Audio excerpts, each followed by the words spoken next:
We keep talking about effective education, but there is very little support for implementation of innovative ideas. I tried blended learning in two completely different setups in India. One, a rural school in a remote area in Kolkata, and another, a modern school in the middle of the city in Hyderabad. In both the places, the problems were similar.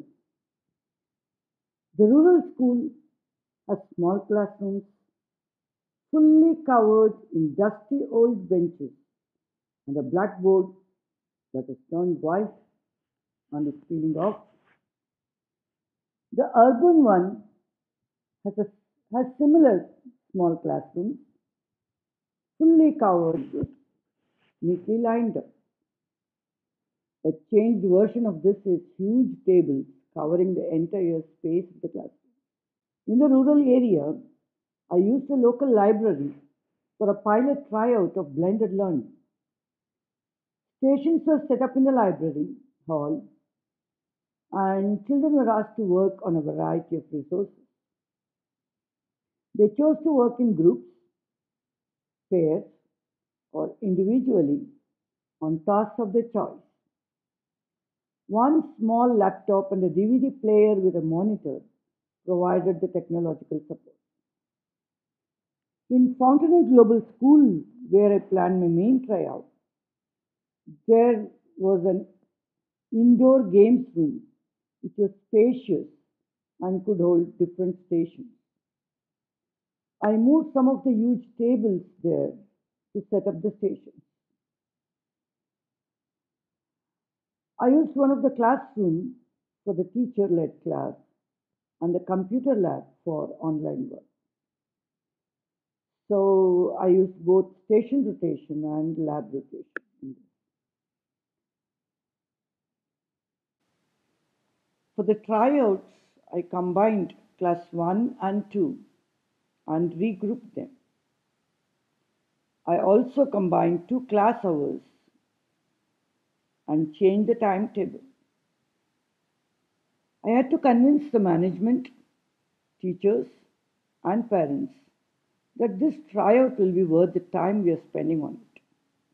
I had to write elaborate emails and spend time on face to face discussions. One of the teachers asked me, why should we make all these changes for 2 weeks? Some of the teachers and bigger children helped in setting up the stations and getting things ready. The tryout covered English and maths. I chose quill.org and teachermonster2read.com for language practice and ixl.com for maths practice. While one group of children worked with the teacher and got individualized guidance, the other groups were working in the computer lab and resource center, which again was divided into different stations. While working online, they were able to progress at their own pace and level. After the initial confusions and getting used to a new way of working were tackled, both teachers and children enjoyed the change.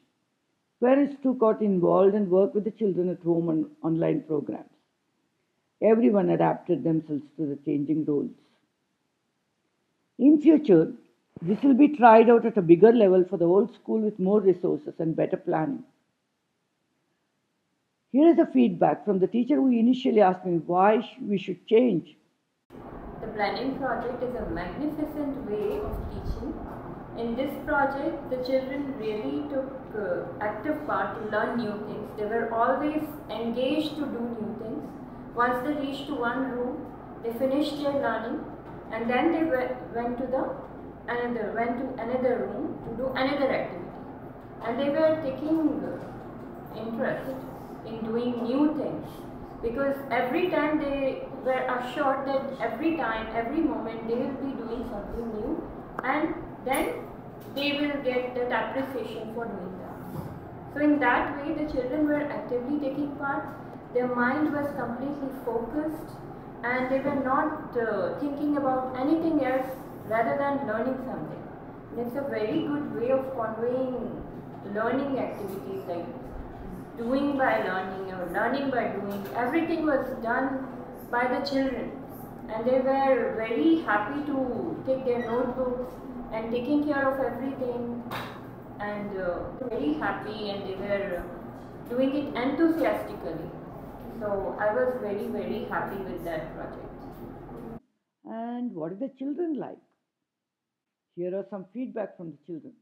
In quill.org, we are going to learn English and we have to correct the English in the computers, like typing sentences. And I like IXL.com, the fractions, and I like the monster. I like teachermonster.com. In that we can teach the monster how to read. We can also dress up the monster. And in that if we find the islands letters for the kings, they are going to fix a part of that monster's brain. In quill.org we are going to learn English and we have to correct the English in the computers, like typing sentences. Blender learning, and I liked everything that I learned in blended learning, like teach a monster to read in computer and maths and reading stories in the resource center and doing the Rubik cube, playing in the tablet, and this is all I like. It's very different, and like in library there were storybooks, but now it's in the games room. All the and the Rubik cubes are in the resource center. We can't see some games that we play usually, and we have some tablets there, we have some strips, and we have some games of maths, and we have some cards in which we have to ask our friends addition and subtraction, and that's all. Last week we had blended learning, that the fun was going to in computer lab, going to teach a monster to read and unlocking and going to and selecting my monster and playing the game. So the order was first going to teacher, resource center and the lab. After that, in the resource center, I was in the school playing tabs. The monster and getting the monster specific glasses and the dress and belts type. That's it. In the end, this was a great experience. We moved from a cramped classroom to a spacious learning environment. Each child was working at their own level, at a pace that suited them, and they had the option to choose from a variety of tasks.